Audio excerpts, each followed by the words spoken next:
Autre sujet, on en vient au week-end qui a été marqué par une nouvelle manif pour tous.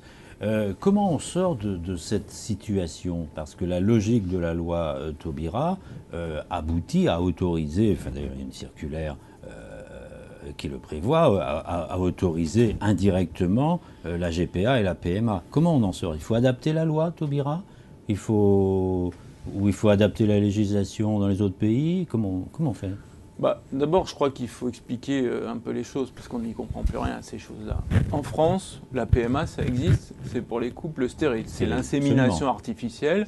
Moi, ce que je souhaite, les socialistes ont défendu ça depuis 5 ou 6 ans, c'est qu'on puisse étendre cette fécondation in vitro aux couples de femmes homosexuelles, et pas simplement aux couples stériles.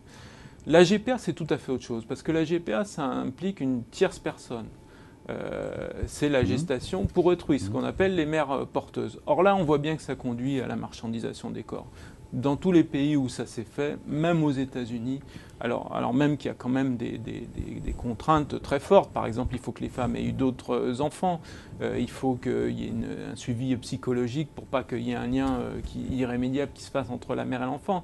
Mais partout, on voit que finalement, ça se termine par de l'argent. Et ça, on n'en veut pas. Et à droite comme à gauche, on est très clair. Mais en même temps, si ça existe dans d'autres pays, et c'est leur droit souverain, alors quand il y a des enfants qui sont faits à l'étranger et qui reviennent sur le sol français, moi jamais je laisserai abandonner un enfant. Jamais je refuserai qu'il puisse avoir une mère, un père, deux pères ou deux mères. Parce que là, c'est l'intérêt de l'enfant. Donc moi, il faut être très clair.